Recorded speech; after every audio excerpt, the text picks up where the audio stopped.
Morning. Morning. Do you have any cash? I want to Uh, give something to the $2. homeless guy. Just two? Well, that's good. I have 16. Okay. I'm live now. Thank you. Good morning, friends.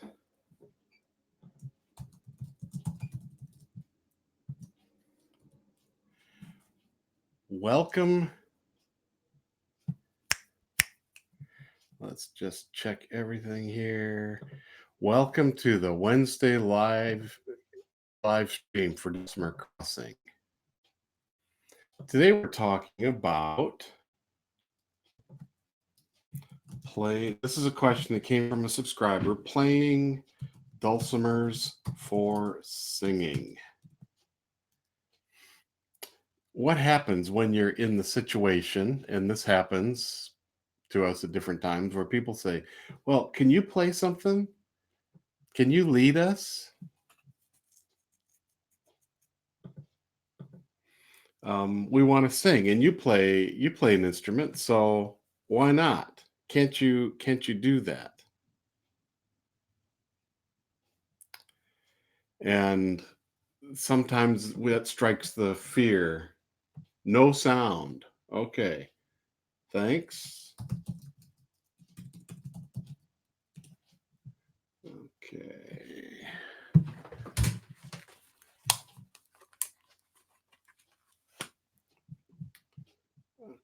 Okay.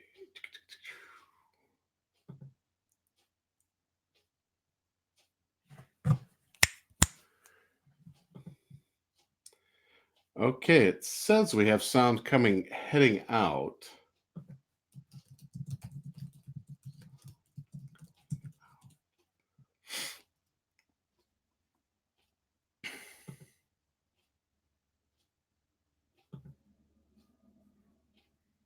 But you're not hearing?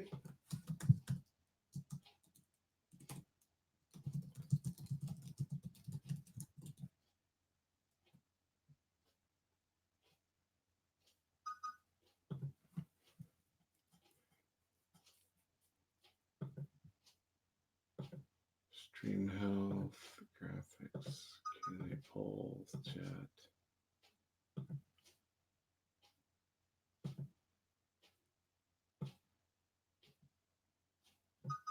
Let's try this.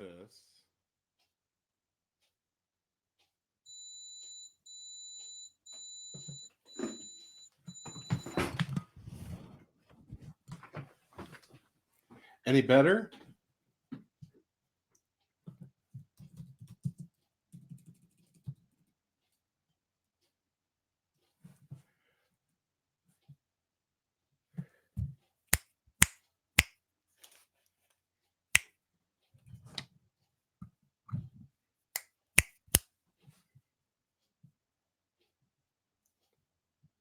Okay. Let me go to event setup and see what I can see here.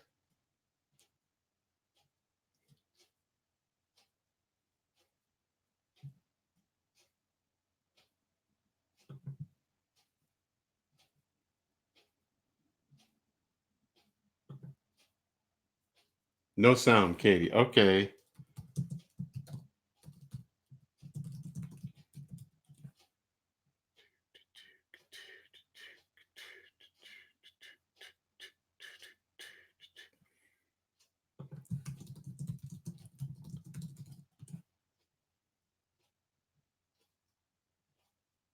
Okay, you're getting sound now? Okay, good.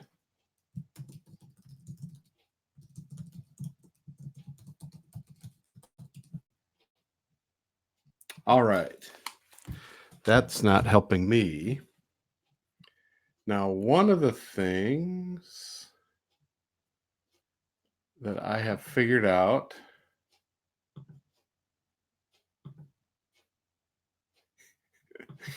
is that I can't see what people are pasting on Facebook.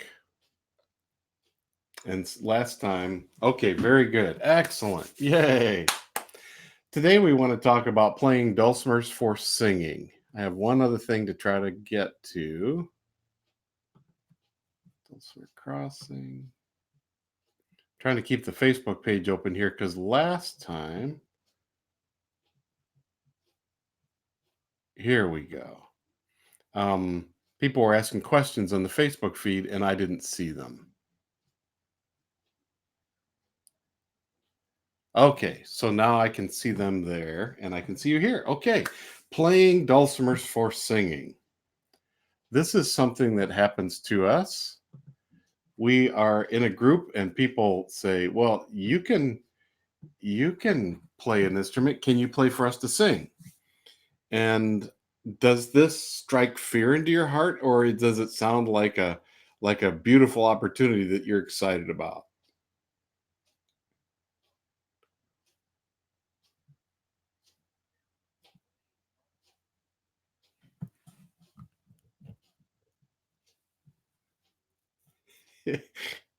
It's different in different situations and different for our comfort level of what we're doing. But what I want to do today is go through some strategies for being able to play for people singing. Now I put a page in my Dropbox that I've got to find. Oh, I've got to stop. I got to resync.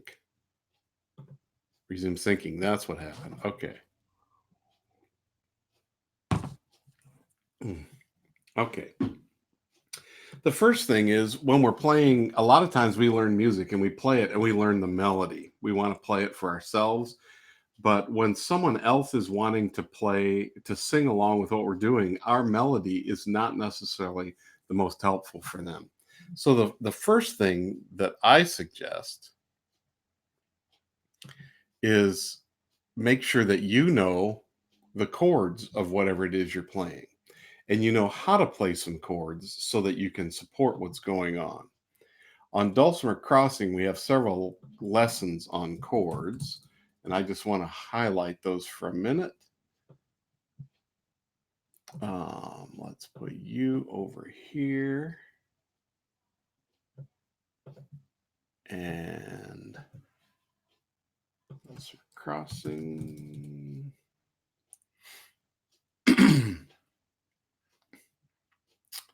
um, in the member lesson. So I'm going to share my screen. Let's see. Let me remember. How do I do that? Oh, there it is. Share screen. And I want to share this one. So here's Dulcimer Crossing. And when we get here, we have lessons by skill, but we also have lessons by genre and by instrument. So I want to go here to lessons by instrument. And let's see here. I'm in the chords. That's hammer. Where's chords? Hammer, dulcimer chords.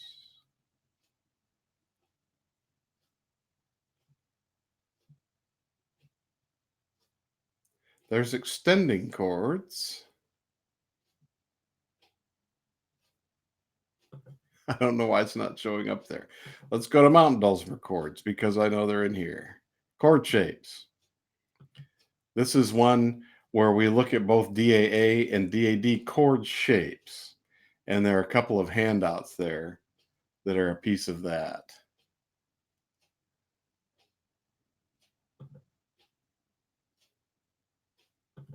I'm going to make that smaller so you can change that. So we have chord lessons. Let me find those hammered chords.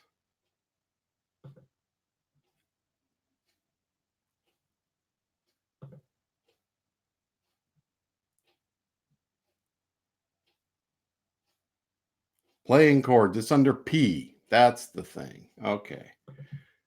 So let me share again. I'll show you that.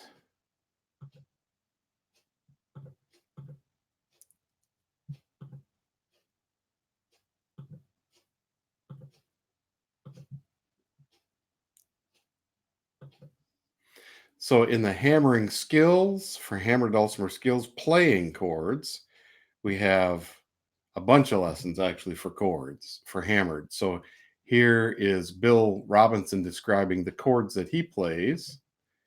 And Then we have portable chord shapes 1. These are shapes that I use that help me move things around on the instrument. They're predictable chords. So there's 2 lessons in the portable chord shapes, and the same thing for mountain as well. And now let's go back to, there's also rich chords and rolled chords and things like that when we're looking in here.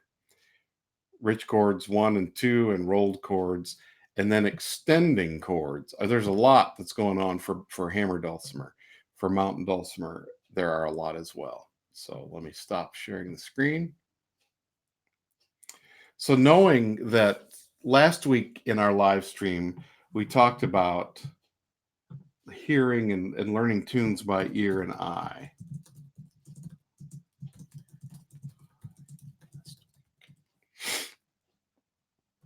And that is archived on Dulcimer Crossing live events.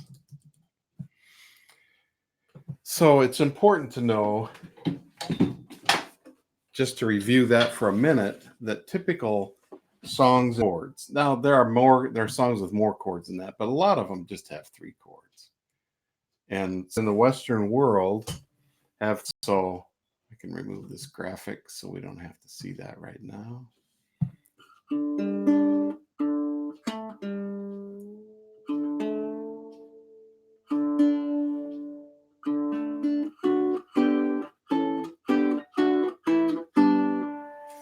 a little more light in there on the dulcimer.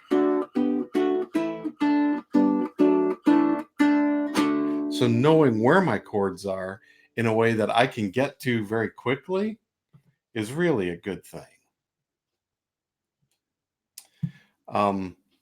So if I have a song that people want to sing, often I am not at a place where I can look at paper.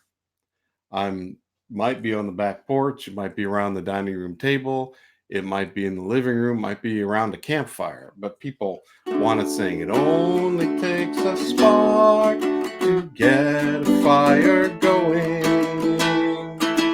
when soon all those around can warm up in its glowing. That's how it is with God's love. Once you've experienced it, you want to sing. It spreads like spring, you want to pass it on. So that one is just one that came out of my memory. I don't play that on a dulcimer. It's one we sang around the campfire when I was a youth at the confirmation camps and things like that. And I played it on guitar. I'm more familiar with it in a completely different key, but I know that these chords, and I can feel when they change.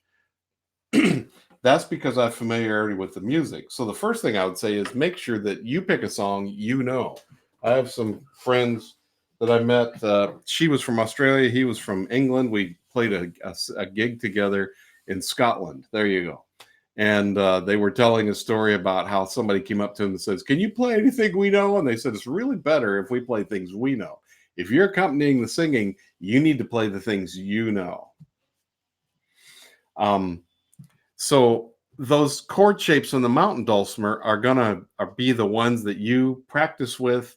My suggestion, if you don't already, is learn a position, a place to find a D, a G, and an A, and then an E minor, B minor, and F sharp minor in the key of D. You're going to need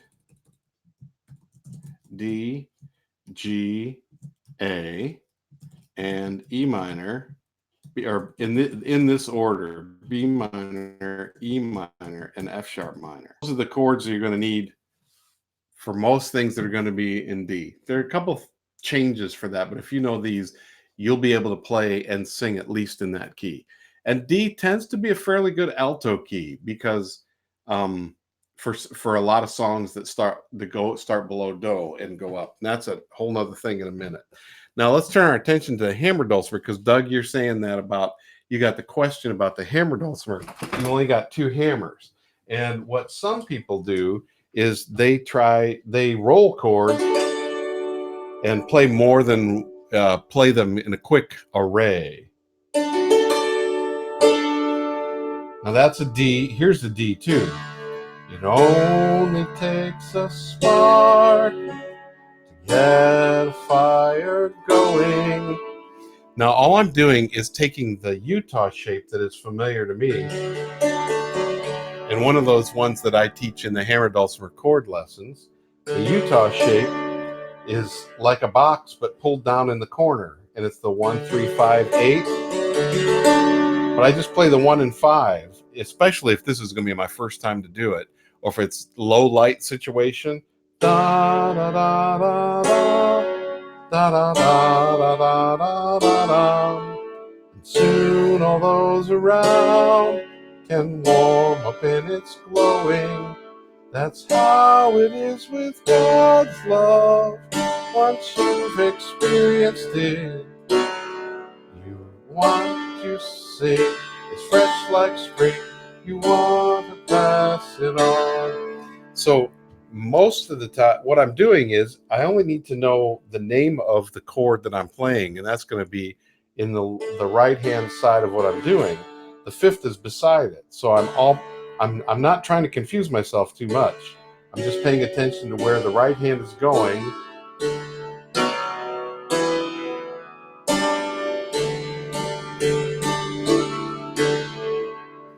Now I could play. It takes a spark to get a fire going.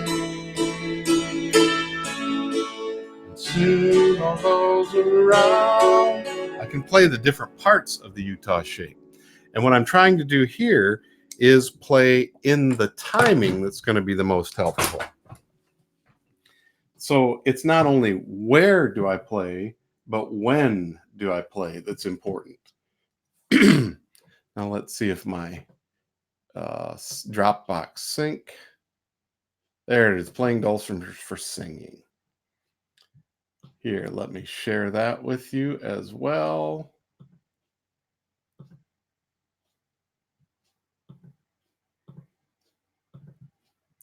So here's what we're talking about here. We need to know where the chords are. The starting pitch, the final chord can help you get there. The rhythm, timing is everything for singing. What tempo, how fast are we going to play? How fast do people want to sing? Play less and simplify. These are the 6 overarching principles we're going to be talking about today. So that's the preview of that. We'll come back to that. And I can, if you want, after the live stream, send me a message at steve@dulcimercrossing.com and I'll send you the to get the handout. I'll send you the handout. So knowing where the chords are is important. Then knowing when to play them.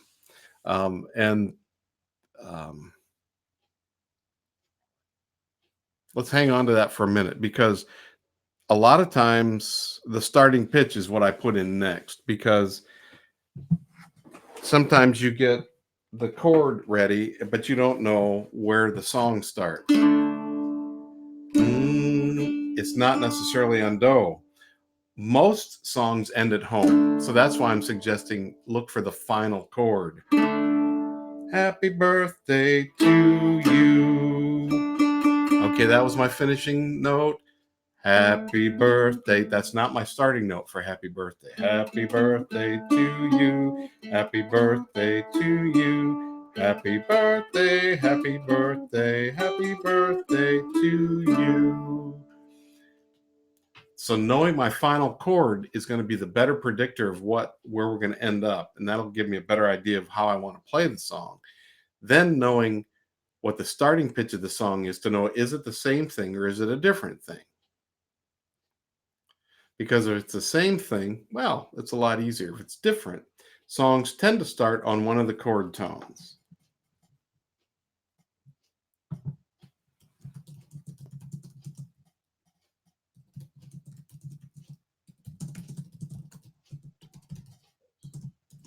One, 3, or 5. Most songs end at home on 1. Not all of them. Some of them don't, but most do. And so if I know that, when people say, so Give me an example of a song that people have asked you to lead.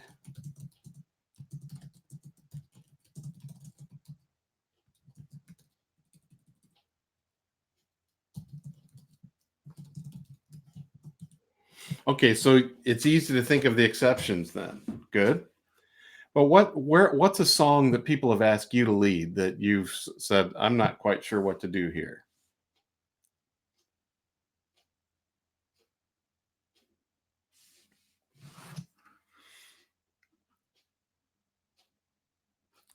I do swallowed a fly. I don't know why she swallowed a fly. Perhaps she'll die. There was an old lady who swallowed a good, good, good. And you figured out it was just a 2-chord song, right? I don't know why she swallowed a fly. Perhaps she'll die. And you're playing the 1 chord and the 5 chord.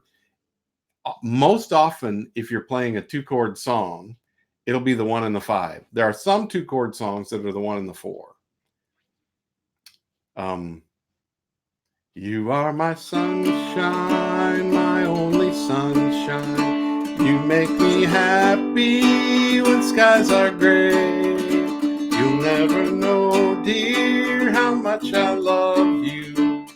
Please don't take my sunshine away. So that's a 3-chord song, but it only used the A once. You are my D chord, my only D chord. You make me G chord, you back to D, and now to G chord, and back to D chord.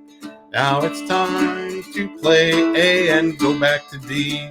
The A ends up being a very short kind of palate cleanser idea. But it doesn't happen. It just happens at that one little place.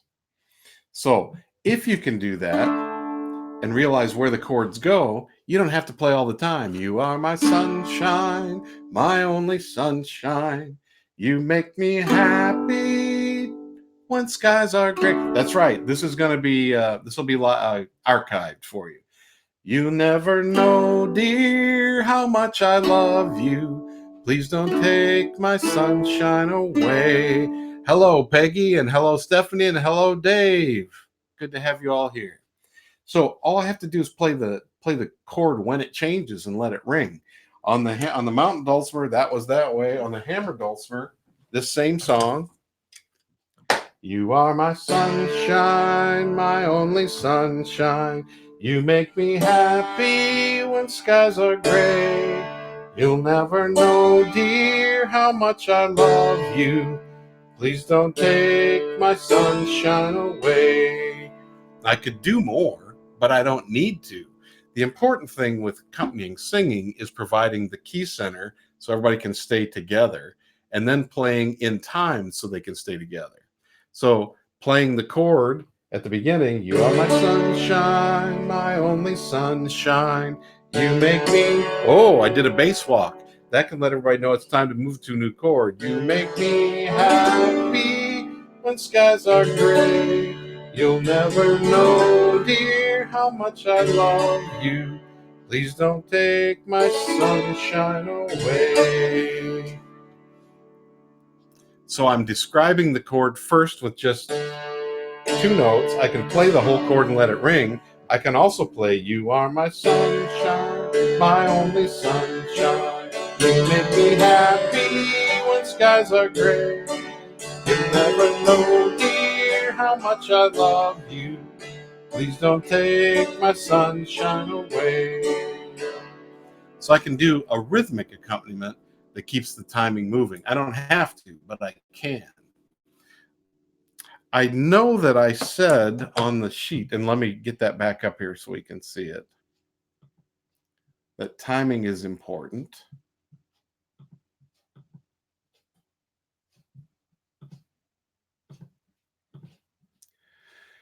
I've got the starting pitch, I've got the final chord, it helps me get there, but timing is really important if you want people to sing along. There's nothing more difficult than trying to sing with someone whose beat is not steady. So if you have to take away the tone of what you're playing, and just give us the "You are my sunshine, my only sunshine. You make me happy." If you have to give us a rhythmic pulse like that, that's going to help more than anything. You think back to the Gong Show, um, when they would judge somebody, they say it's got a good beat, I could dance to it. That's what we're trying to do, is give people the predictable thing so they can sing along. You know, the thing that people are most scared about in singing in groups, an unintended solo. There are that small group of people who really want the solo, but most people don't. They want to be with everybody else and play together. They don't want to play by themselves. They're a little anxious about that. So I'm going to try to go back and not give them the opportunity to be scared to death. You know, I didn't realize that Facebook Live has this AI that is doing a transcription of what I'm saying. That's wild.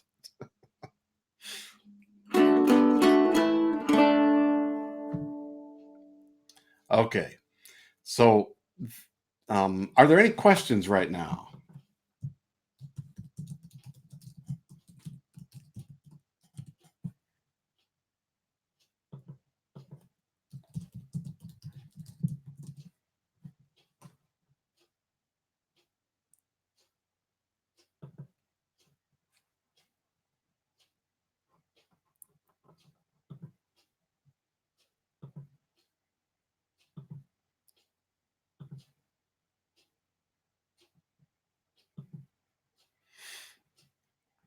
Now, the other thing that can happen though, when we're doing this timing thing, is tempo. How fast do you play?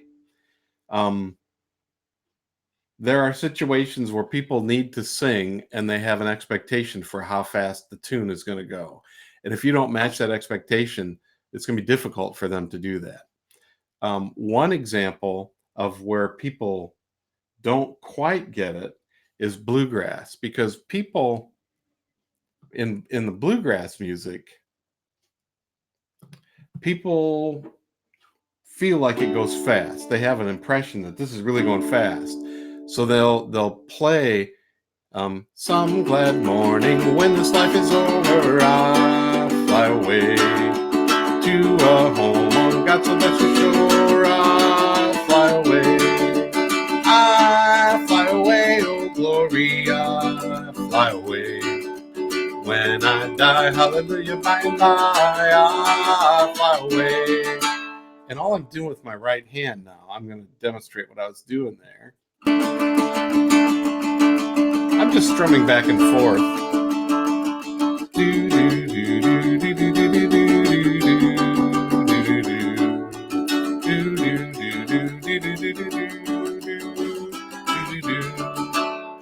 Now, that feels like it's going really fast, doesn't it? It is singing very fast. The bluegrass way of playing, however, is going to sound fast for another reason.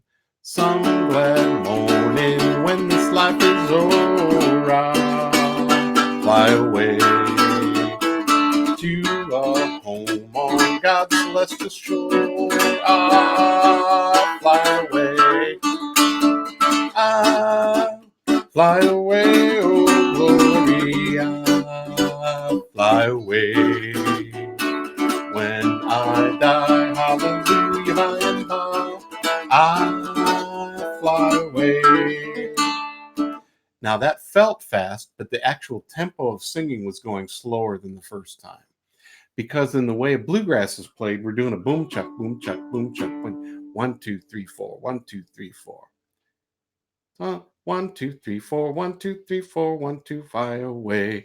But I'm not singing as fast as the 1, 2, 3, 4. Some glad morning when this life is over, because inside is 1 and 2 and 3 and 4 and 1 and 2 and 3 and 4 and so my actual overall tempo is going slower than how it feels to me.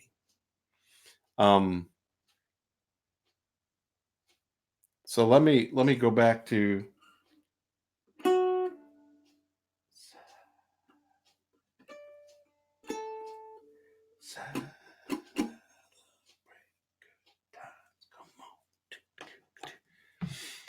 Let's do this. Celebrate good times. Cool in the gang. Let's figure out their tempo.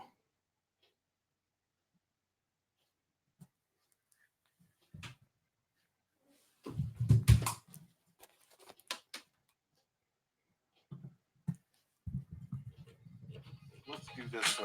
Celebrate good times. Cool in the gang. Let's figure out their tempo.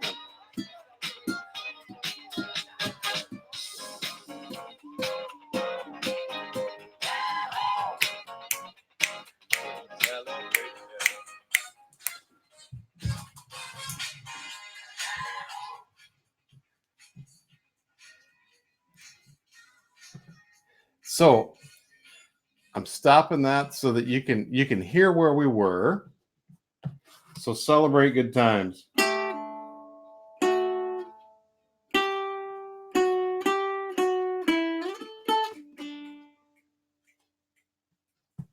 So celebrate good times. Come on.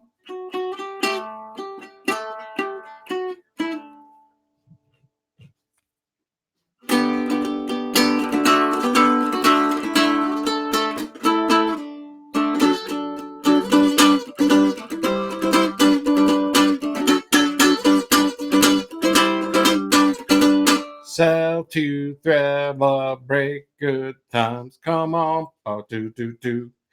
Dun, dun, dun. The timing is going much slower. There's a whole bunch going on in the disco and the funk and all that kind of stuff. You got this going on with the guitar player, and you got the hi-hat, but the pulse of the song is celebrate. But if all you saw was the music of the celebrate, you might go, celebrate good time, come on. And people are going, I can't sing with that. I can't sing with that. So you have to make sure that you're not playing, you're giving enough space for the song to happen in the tempo that everybody has. And hello, Heather. When you're and people are going to have some disagreements about this, and when you're the one providing the accompaniment, it has to be something you can do, and that is the thing that does slow some people down when we come to playing together or playing for other people to sing. Is our physical ability? Can we do it? And it could be that we just say, I'm not ready for that song yet. Let's do a different song. And that's that whole thing of the people saying, can you do one we know? And you say, it's really better if I do one I know. So I guess my question for you is, do you have 3 or 4 songs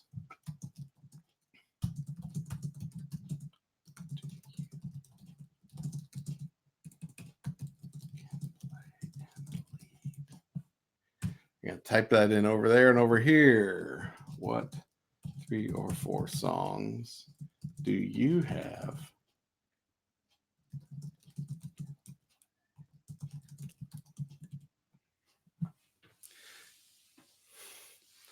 Because knowing what your capacity is going to help for the situation. If you are the only player of songs, you might have to play some, or you might say, I don't know this one, but you can give everybody a chord and help them sing it.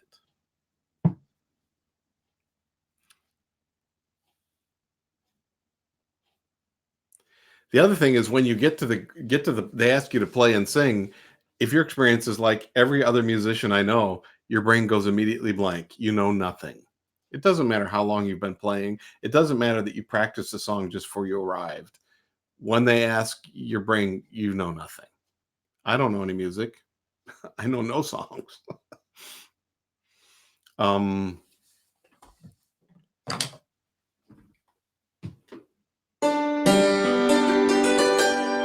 One of the things I've learned is people call it the people's key of G, partly because it's very accessible for guitars and instruments like that. For a lot of people, there are a lot of songs that work in the key of G, especially at night when you're around a campfire. So, this land is your land, this land is my land, from California to the New York Island, from the Redwood Forest to the Gulf Stream waters. This land is made for you and me. As I was walking that ribbon of highway, I saw above me an endless skyway. Now, I'm purposefully being very busy. Oh, the tune Missouri, yeah. That's a good 2-chord tune, Peggy. I'm not sure that has lyrics with it, but it is a good 2-chord tune, so good ear. I was being very busy with this land is your land. It may not be the best way to help people sing because there's too much going on. But if I did this land is your land, this land is my land, from California to the New York Island, from Redwood Forest to the Gulf Stream waters, this land was made for you and me. I'm giving a good strong pulse. I'm playing on the 1 and the 3 of the measure, and that's the thing that people need in order to be able to sing successfully in a group. Good, strong leadership requires the timing piece. Now, it may feel like I'm dumbing it down, and I may be a little bit bored, but my purpose here is not to show off. It's to be of service to the group that wants the singing, and that's different. When people are wanting you to play for them to sing, they're wanting to have an experience, and you get to be part of that experience with them. You get to facilitate the experience, but it's not about you showing off all the things you can do, because that'll distract from the singing. I get to sing with preschool children and their parents when I teach music together. Right now, that's in a really weird way because we're all quarantined, and I do Tuesday and Saturday song sings with kids online from the families I've known for several years. But for Music Together, I tape lessons. But the whole point of Music Together is that kids and parents are singing together. They're making music, they're dancing, they're playing with music with each other. Because a music-rich environment helps support the musical development of everybody there. And parents may not think they have the skill to do it, but when they give it to their child, they get what they didn't get earlier. They get the support for that, and that's the beauty. It's a twofer. So what I'm looking for is not necessarily that my voice comes out singing good, because what happens is when I'm sounding real good, a lot of other people stop and listen. They'll do this comparison thing. It's like, well, I don't sound that good. My voice is no good. It's just good for the shower. Well, everybody sounds good in the shower. There's a reverb chamber, and there's water hydrating your vocal cords. It's the best place in the world to sing. Campfires are also good. You got the smoke. But it's when you are doing it in a communal kind of setting, there's a bonding thing that happens with the music, and we can be a piece of that. We can help facilitate it. And so that's why providing clear leadership in terms of tone, clear leadership in terms of timing is so important. Now, it does help in your brain to know what kind of song we're doing. On Top of Old Smoky is not a 4/4 song. On top of Old Smoky. I know spaghetti much better. On top of spaghetti, I'm covered with cheese. I lost my poor meatball when somebody sneezed. Now that's a 3/4. It's a waltz, and 3/4 timing means I have to do a different kind of thing. I'm typing it over here, 3/4 time, or triple meter. compound meter. So when I'm talking about meter, this is the place where this happens.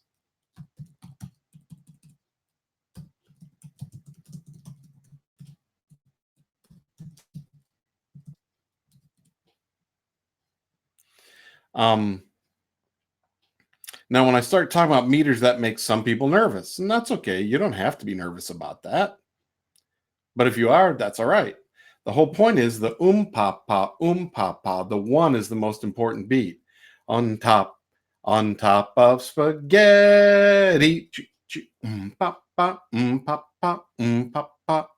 So if I know the song is in that kind of a feel, I'm going to have a strong one, and there's not going to be a strong anything else in the measure. If I'm doing I'll fly away some glad morning when this life is, you can see there's two big strong beats. Bum, bum, bum, bum. Those are called duple meters or simple. They're simple because they can always be divided down into twos.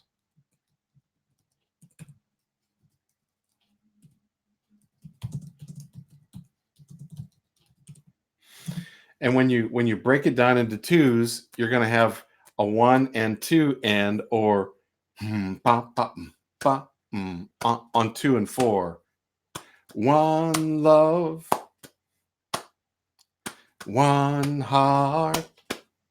Let's get together and feel all right. Do do do do.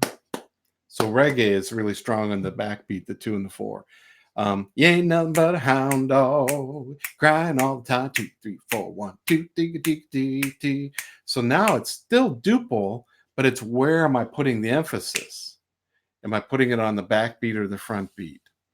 I like to use vocables if I'm trying to figure out what's going on with a rhythm. Vocables are a real helpful way of figuring that out. So, watermelon.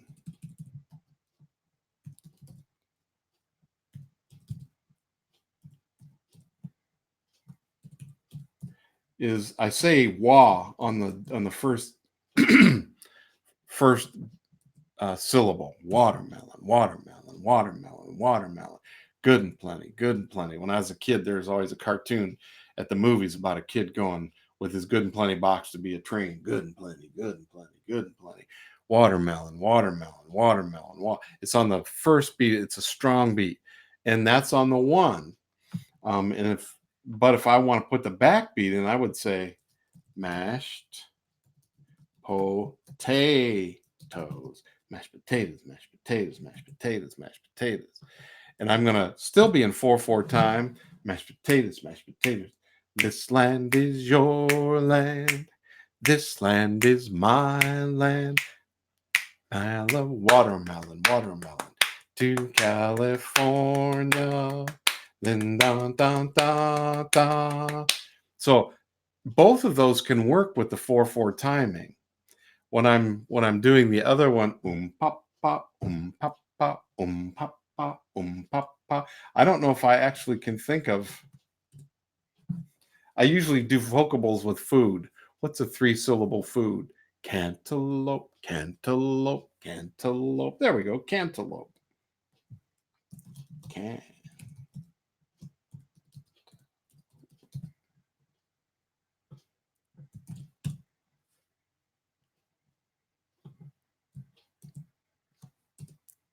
Honeydew, honeydew, honeydew, honeydew, honeydew, honeydew, honeydew, honeydew, honeydew. I end up saying it and holding the dew out. Cantaloupe, cantaloupe, cantaloupe, that feels more of a triple or that kind of a thing. But as I do that, I can help support what's going on in the music.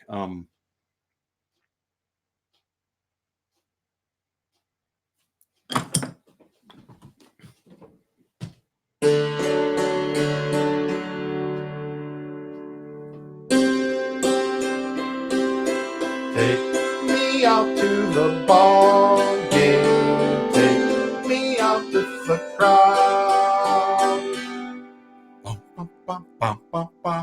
can join with Harry Carey and doing the seventh inning stretch for the Cubbies. Because I'm doing that. That's usually in a 3-4 or a 6-8 kind of thing. Now, any questions where we are right now in terms of the timing and all that kind of stuff?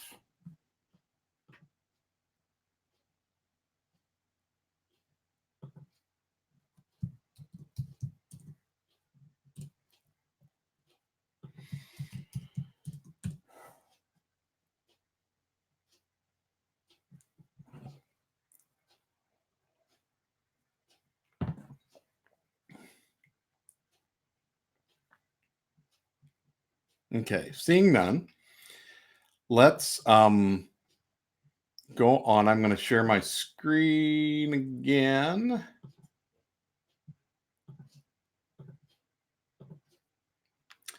Playing less, this part right here, playing less is really important. We've talked about what chords and when, the starting pitch, the final chord, beat, rhythm is one. Knowing where the one in is really important. Actually, I might have mentioned this. I saw a great documentary about the band Chicago on Netflix, and the drummer they had for a really long time, the horn players eventually told him, "You got to work with a click track, dude." They said, we don't know where your one is. And they ended up, after many, many years, choosing a different drummer. It was really difficult for him. And they said it was difficult before that. So finding out, being very clear about one is going to be very important. The tempo and the meter you're in is really important. But then playing less so that people can do what they're doing. Peggy, what's better than using a metronome? I know the metronome is, I like Aaron O'Rourke's statement about that. He says, metronomes, I hate them. They speed up and slow down, when what they're really doing is showing me that I speed up and slow down. Oh, maybe you meant click track is better. The beauty today is, if you want to help, cool. Let me stop sharing and find a drum machine. This is just a free drum machine.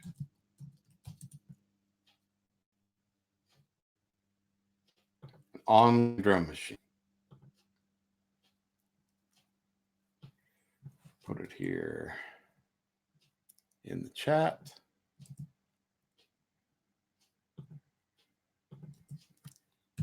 And you can program this. I'm just going to play with it visually.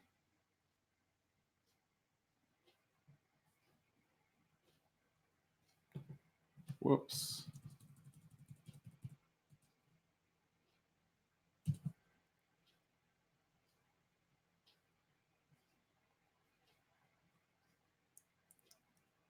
Well, maybe that's not the right place.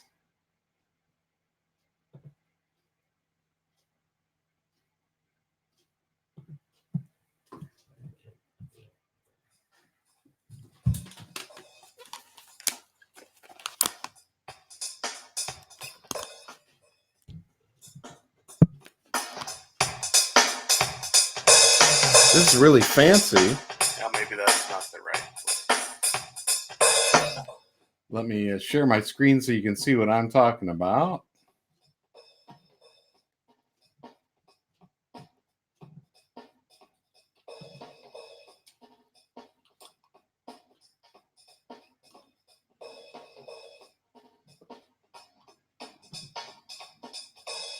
This is really fancy. Let me share my screen so you can see what I'm talking about. But this is easy. You just click and it changes things.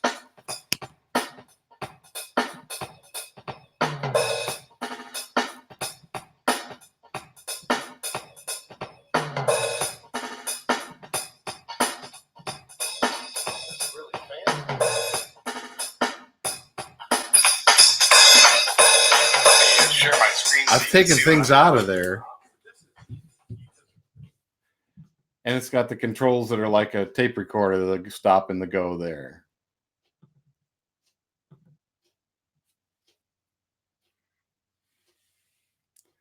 So that's an example of an outside thing that can help you. I've got an app on my phone that's really fun called let's get in my music tools. Afro Latin drum machine.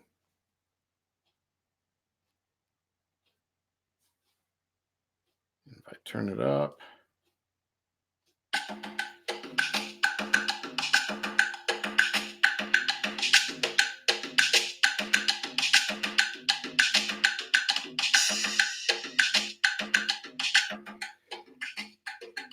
and that's a way that I can help work on my ability to have good timing. Another thing that's really helpful is if you can practice in a place where you have a lot of distractions. So for 10 years I worked doing a lunchtime gig at a coffee shop in Fort Collins called Deja Vu. It was a great coffee house, and my daughter ended up working there as a barista at one time, before she sold the business. But my gig was to sit by the door. So people are coming in the door.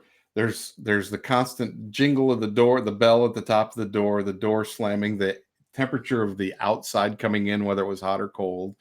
There were there was the cappuccino machine. There were conversations. There were people smiling and nodding as they came in. They were coming over and tipping. I'm very grateful for that.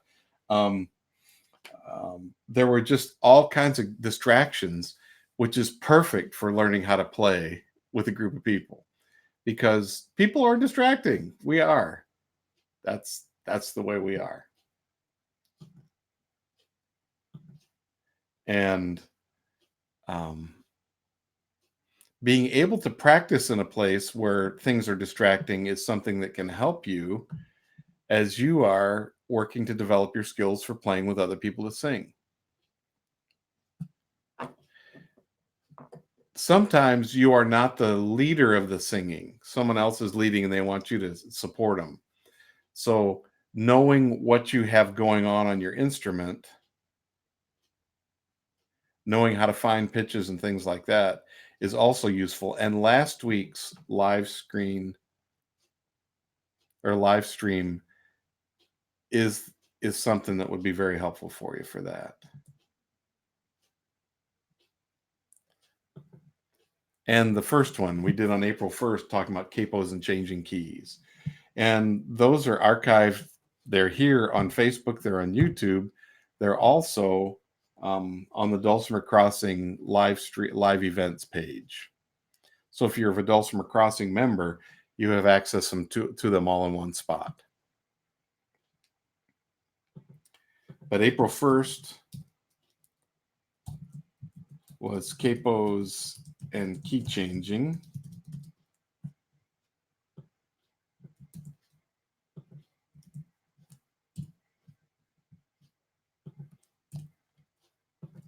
April 8th was finding songs by ear and eye.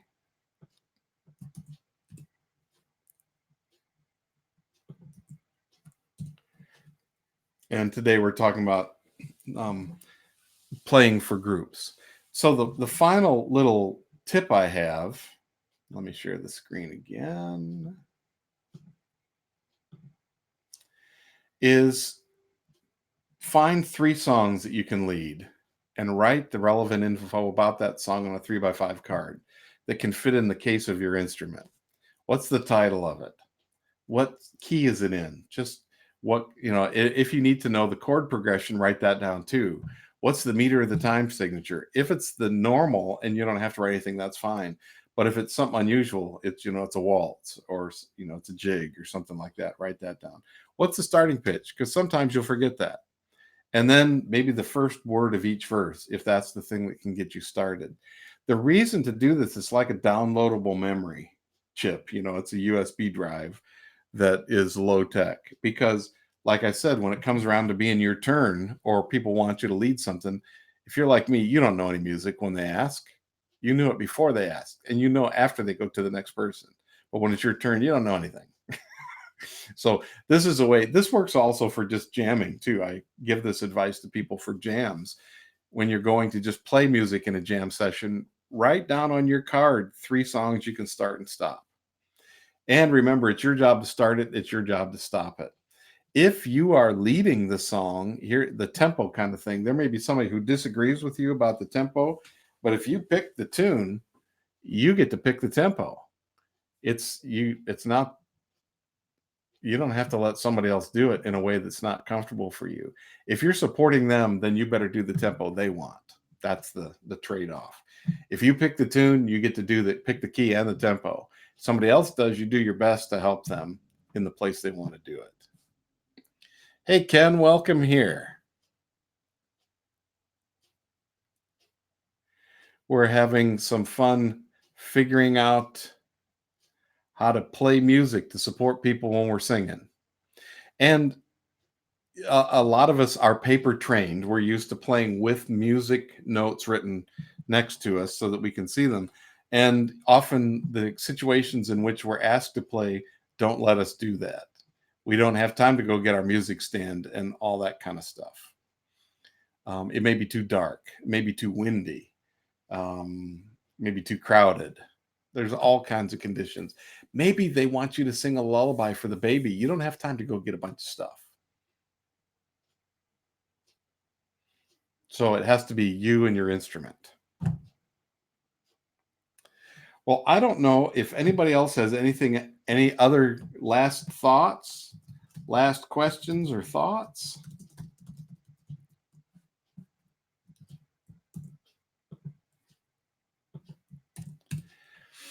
This is an hour-long thing I do every Wednesday. Dulcimer Crossing is the online school where we teach people how to play both mountain and hammer dulcimers.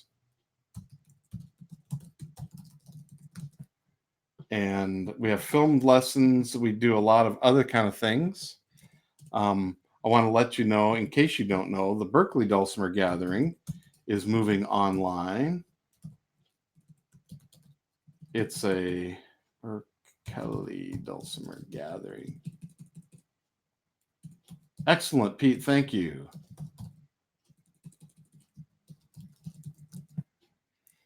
And that's the middle of May. As far as we know, it may be the first Dulcimer Gathering that's moving to be all online. That's May 15 to 17. I'm the artistic director for that. There is another one that's being planned that's a bigger one for the first weekend in June called the Quarantune Dulcimer Festival. And I have a meeting about that later today. Actually, both of those groups are meeting today. So we're finding all kinds of ways that we can actually share together. And I'm glad to be able to connect today. What I need to do now is say goodbye because it's time for me to go film the worship for my wife's church because all of the worship is done. We're doing it ahead of time and filming it and putting it online. And I'm the IT tech guy. Yeah, that's what they're stuck with. So anyway, it's very great to be with you. Like I said, this will be archived on the Dulcimer Crossing site. It's here on Facebook and it's also on YouTube. And if you have questions, you can write to me at Steve at Owl Mountain Music or Steve at dulcimercrossing.com, and I'll get back to you as soon as I can. And Peggy, great. I'm glad that you've been able to join us. And yes, they're there for you to review. And if you have other suggestions for topics we should cover in the future, please send them to me. You're welcome, Nan. Bye, everyone.